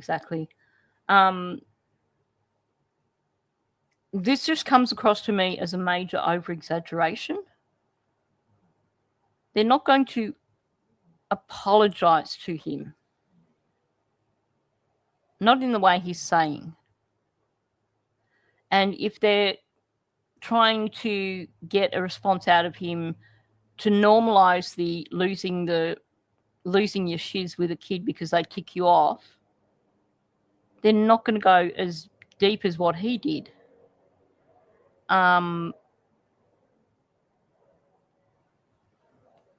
Sorry, just got distracted again.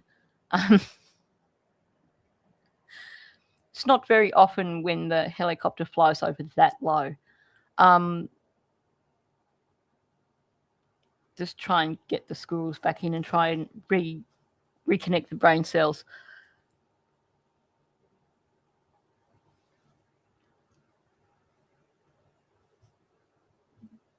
Yeah, true crime slang terminologies. The squirrels are just all over today. They were fine, but how to stop an ADHD person in their track is to have a helicopter fly over their house really low, and suddenly that's the main focus. Okay, I am going to keep playing because I'm not explaining myself very well right now.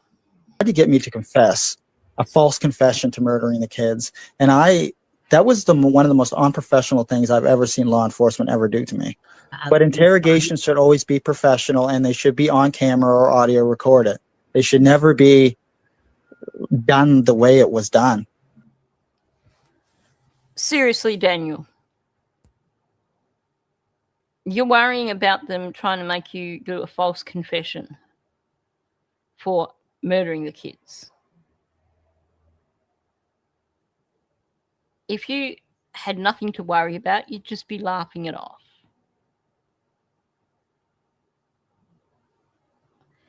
He's clearly had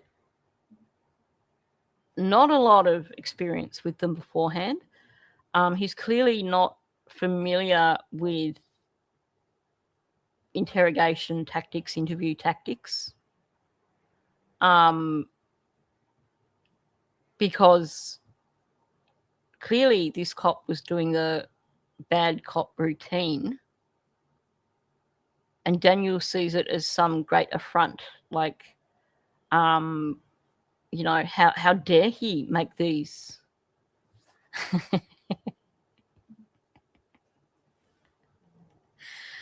Yep, I think you are right that the squirrels are on trampolines today.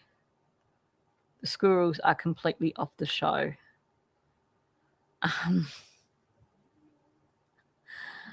Oh, holy. My takeaway from all this is that this particular officer did go in to play bad cop. I believe Daniel is over-exaggerating all of this. But in terms of, he tried to make me falsely confess to murdering the kids. Why would you be concerned about that, Daniel? Because if you weren't responsible for the death of the children, then it's not like you're actually going to blurt something out like that.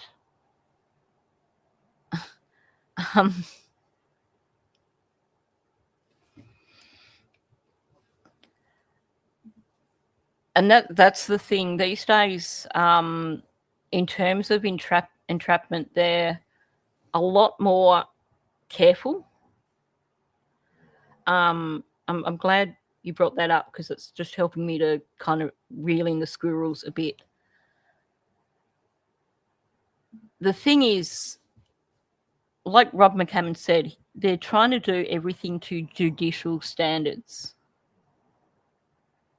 I love it when someone just gives me something that helps me to focus again. That they need to do everything to judicial standards. So while they can lie to Daniel, while they can come at him with this sort of thing, if it's too over the top, that's something that a defense can use to say this should not be admissible in court. So if the dog handler was like too much, too heavy with this bad cop routine, then a defense lawyer could quite easily get it thrown out and considered inadmissible. Which is why I think that Daniel is over-exaggerating all this.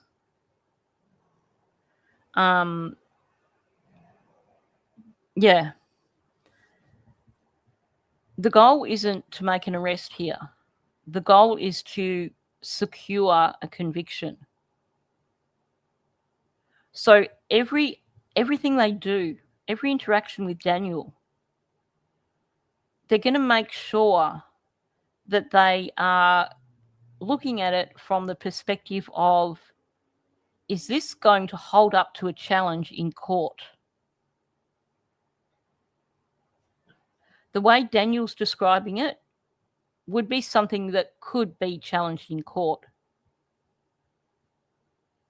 And I just don't see that happening from an experienced RCMP officer. So this guy's gotten under Daniel's skin in a big way because he has questioned Daniel. He's confronted him about his lies, essentially. He's pushed the whole thing of, we don't believe you're Thursday, there's not enough detail. And this has gotten under Daniel's skin, so he's going out of his way to gaslight this guy and make him look bad. Yep. And handlers must. Daniel probably just didn't notice the camera. But I can guarantee 100% that those dog handlers would have had cameras on. This is a really, really important case. They're not taking chances. There's no way that they would have gone to the expense of bringing in dogs and their handlers from different provinces and not had them wearing their cameras, their body-worn cameras.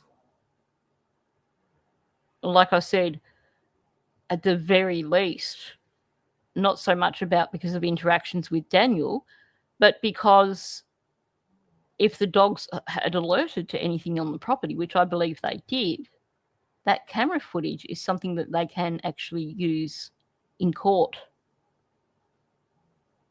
So I don't believe Daniel when he says that there's no camera footage of it. What Daniel's saying here is, I'm lying, basically.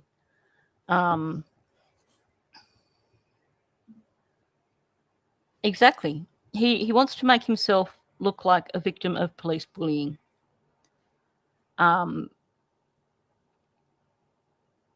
He doesn't like that these dog handlers didn't treat him like a friend, like Major Crimes were doing. Because Major Crimes clearly figured him out pretty early on. So they pandered to him. best way to get someone like Daniel to keep talking is to act like you're his buddy. But these dog handlers don't have to deal with him again. And they also have the convenience of being not directly connected to major crimes in Nova Scotia. So they were the perfect choice for the bad cop thing. Thank you, Bonza. Very, very much appreciated. So very much appreciated.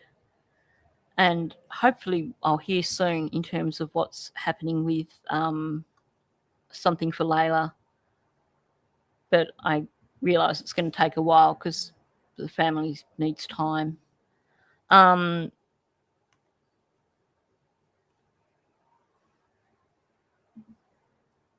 I wouldn't be surprised if evidence was burned in that wood stove. But I think too, that the dog handler was definitely trying to just get him off balance a bit. I think while he definitely would not have been going to the extremes that Daniel's claiming here, the goal definitely was to get him off balance. And how better to do that than like ask about the wood stove. But it's possible that one of the dogs could have alerted to the wood stove. We won't know because apparently Daniel and Janie don't know what it looks like when a dog alerts, because we had that description from Janie that was a perfect description of the dog alerting. So, you know, we don't know. Not necessarily. It would depend on what was burned. If you were to burn clothing in the wood stove, for example, that smell wouldn't really linger. It would just, you wouldn't really smell anything significant.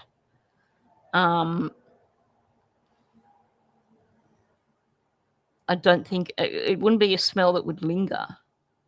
Obviously, they're not suggesting that there were like any human remains burned in there or anything. But yeah, I think, you know, some things you're not going to have a smell afterwards.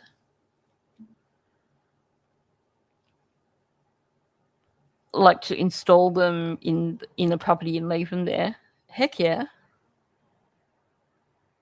Yeah, they can. They can also, yeah, this is Jack and Lilly we're talking about. Nancy, welcome in.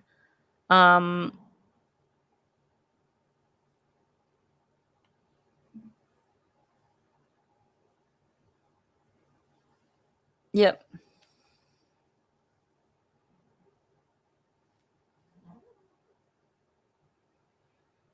Just reading through stuff. Oh, yeah, if you put anything plasticky in a wood stove, you know about it straight away. But if you were throwing in bits of clothing, the smell's going to dissipate.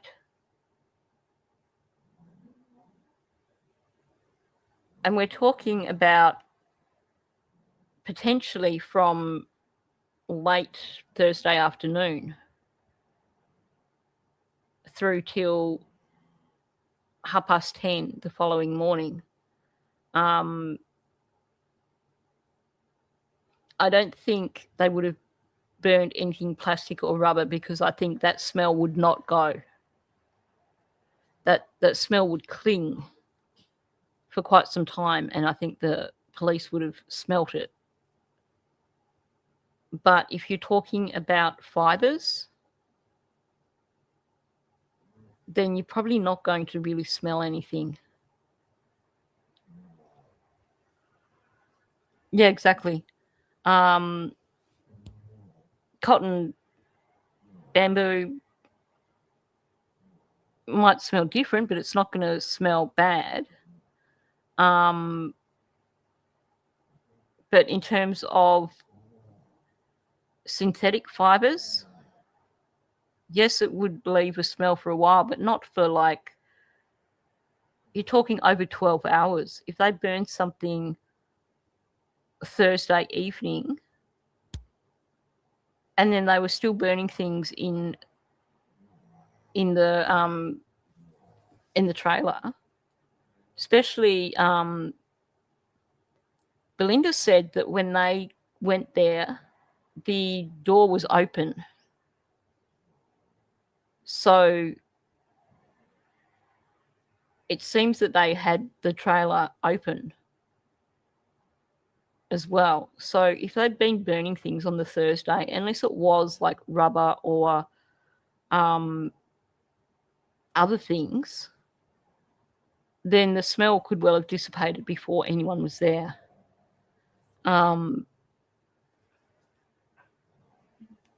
Oh, for sure. If whatever the clothing was that was burned had fasteners or buttons or anything.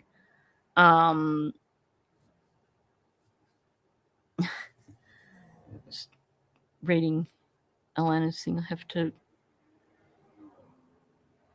do something for a few minutes. Okay, go on a bit more audio.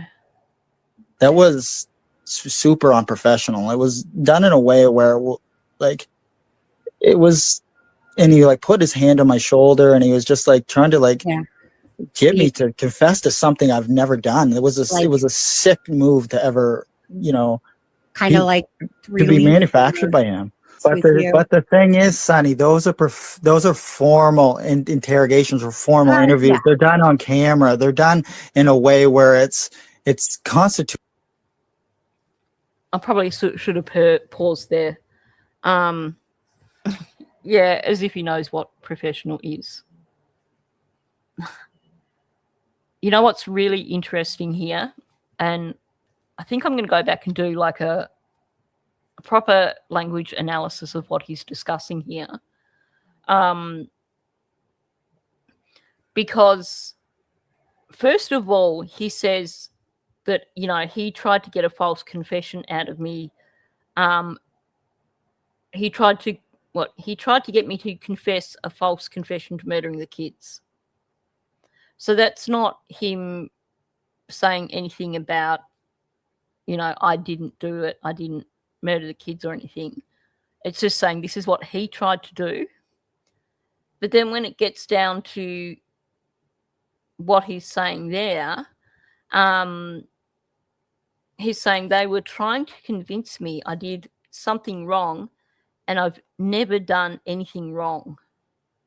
So note there's no denial here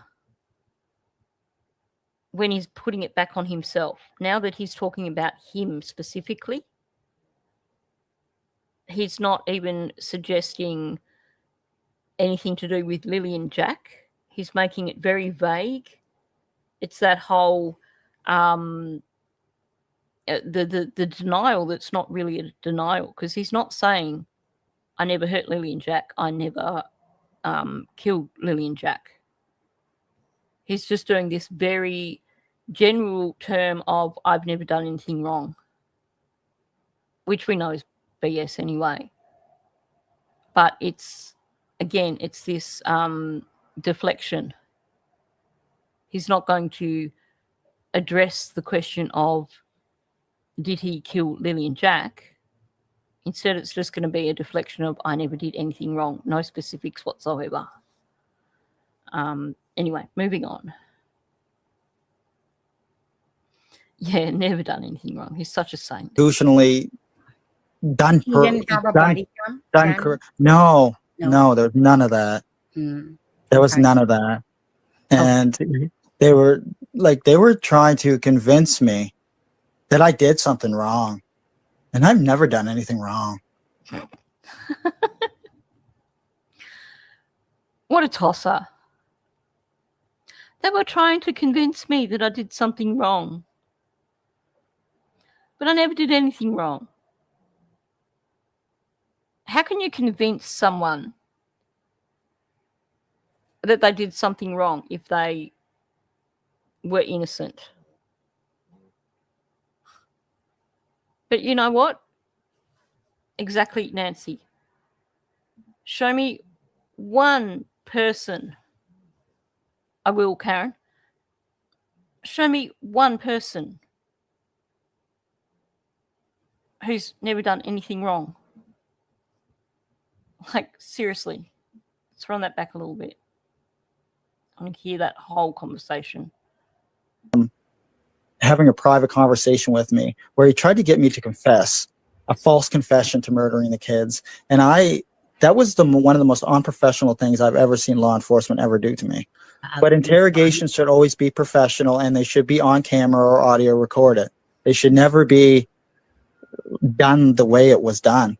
That was super unprofessional. It was done in a way where, like, it was, and he like put his hand on my shoulder, and he was just like trying to like get me to confess to something I've never done. It was a sick move to ever, kind of like to be manufactured by him.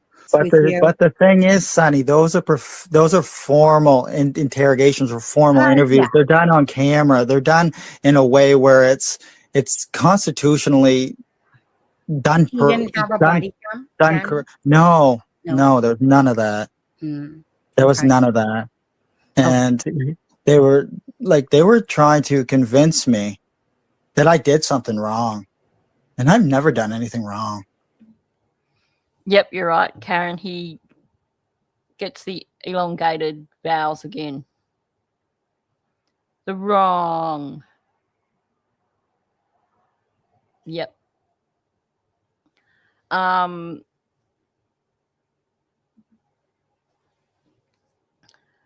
You see this with Daniel and Janie. Both of them do it. When they talk about accusations, when they talk about someone making an accusation towards Daniel, they use murder because obviously it's more confronting. It makes it sound like these people are the worst people in the world because they're accusing them of murder. But when you hear Janie and Daniel talk about it directly, like Daniel saying, I never did anything wrong. Janie's version of that, when she's talking directly about Daniel, it's Daniel never unalived those kids. So they're manipulating people with the way they use the words. When they're trying to create shock of how dare people accuse us of this, they use murder. When they're trying to use denial, when they're trying to say this is not possible, they tone it down to not doing bad things or never unaliving, or they never use murder in a direct way of Daniel never murdered those kids. You will never hear Daniel or Janie ever say that. Yeah. There is definitely a bit of Forrest Gump going on there. Oh, dear. I just want to get to... hang on.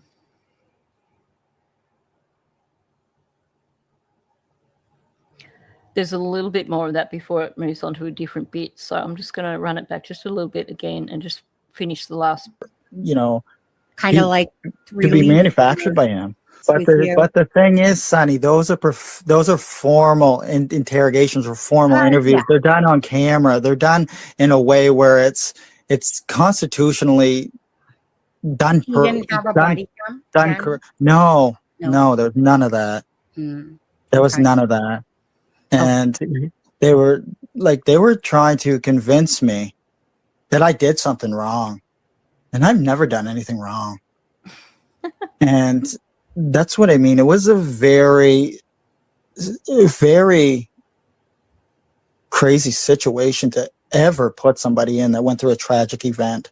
Basically, Bingo. That's a good spot to stop, isn't it? I thought, what's he saying about tragic events? That's a very crazy situation to ever put someone in that went through a tragic event. When you talk about tragic events, you're talking about death.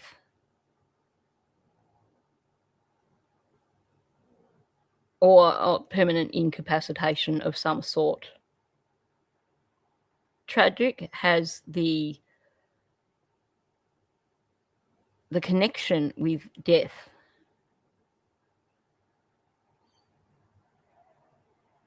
So him blurting out and describing this as a tragic event, I would have said stressful, maybe, but not tragic.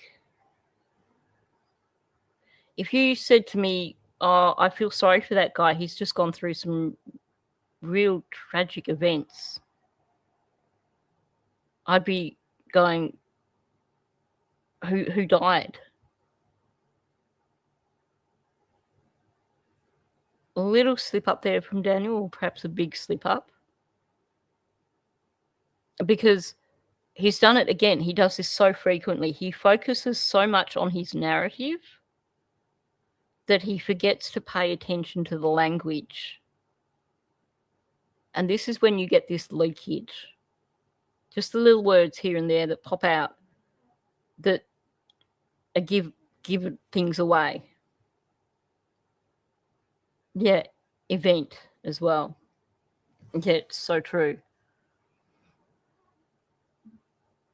Event is also an occurrence, like something happening, and this is not the first time he's done this, referring to a thing happening, not a case of kids going missing, but a single moment in time. When you talk about a tragic event, you're talking about a single moment in time where somebody loses a life. An event isn't the long-term thing of children being missing. An event is a single moment in time of something happening. So, yeah, good point on that, Karen. So true. Yeah, definitely a difference between trauma and tragedy. Him referring to it as a tragic event gives himself away really, really badly.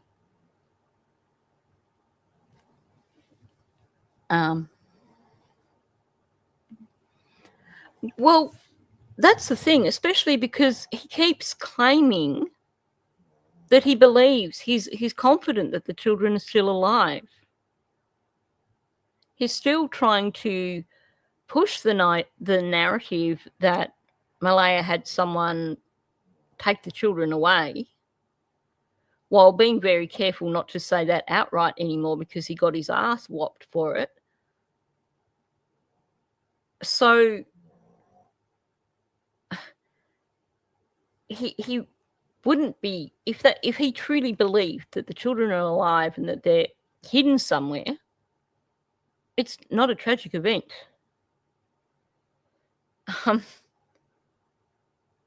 It's this, to me, is leakage. There's a number of instances where him and Janie and even Malaya make references that sound like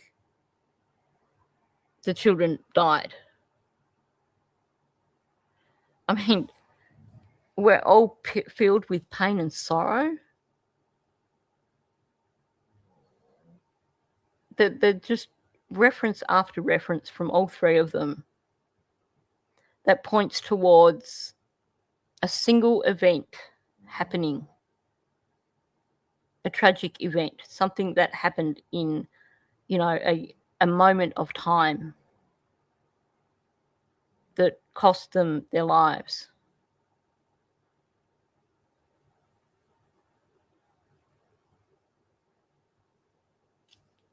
I hate even thinking about that, but this is what their language points to. Janie, this is where everything happened, exactly. This is where it all happened. There's so many others. And I might actually, I'm going to make myself a note because I might go through.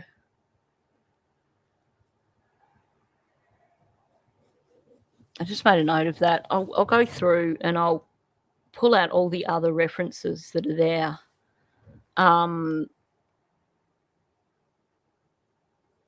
Because there's a lot. I mean, they're the standout ones.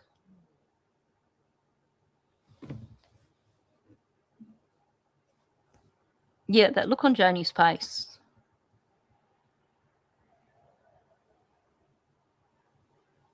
That look is, they say a picture's worth 1,000 words. Hers is worth like 1,000,000 words.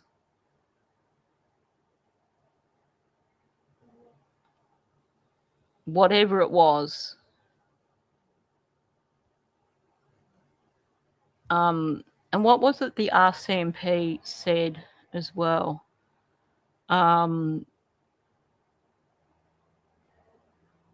I can't think of the comment that the RCMP said, which also pointed towards, you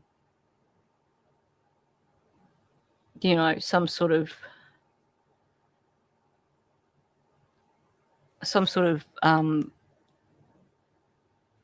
violent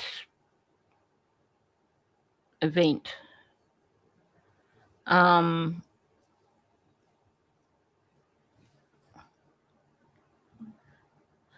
I think she knows. When I see her face, when I see that look of horror on her face, that's someone who, that's a look of someone who's seen or experienced something traumatic. And she's talking about that she didn't think that Daniel did anything, that he wasn't responsible. And you get this look of horror on her face.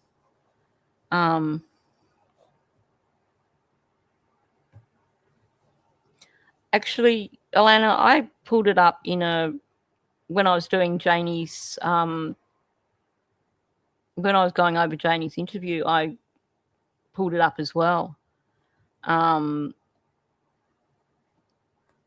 So it's good to know that you saw it as well. I know a lot of people use the screenshot now.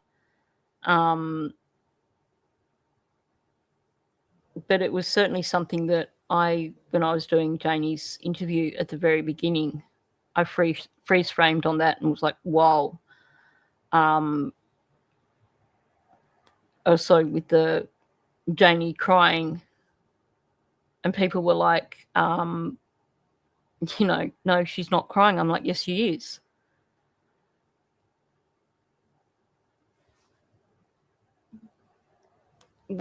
I still haven't found the audio of Darren saying that. I'll have to go look for it.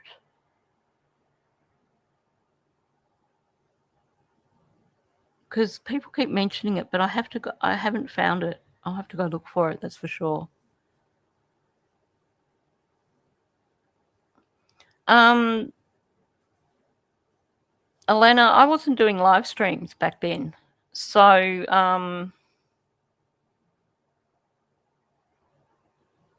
it was definitely something where, because when I do my video analyses, I go through and I do look at expressions and everything. I mean, you could be right, but I distinctly remember pulling it up in the first time I looked at Janie's interview. You might have seen it and pointed it out in someone else's live. But I wasn't doing live streams back then when Janie did that interview. Anyway, I'm going to wrap it up there. It kind of goes off in a different direction after that. And it always brings me down when we reach a point about actually thinking about, I try not to think about what happened to Lily and Jack in terms of, you know what I mean? You know, if I'm going to be able to keep coming back and talking about Lily and Jack, some of the thoughts about the situation are things that I can't linger on too much. So this is probably a good spot for me to finish it here. Let's just keep Parker in our thoughts and prayers and hope that he's found. And let's just pray that there's justice for Lily and Jack and that the answers don't take too long. Anyway, on that note, thanks for coming in. Please hit the like on your way out. If you're new, please subscribe. And if you're listening on replay, please leave a comment.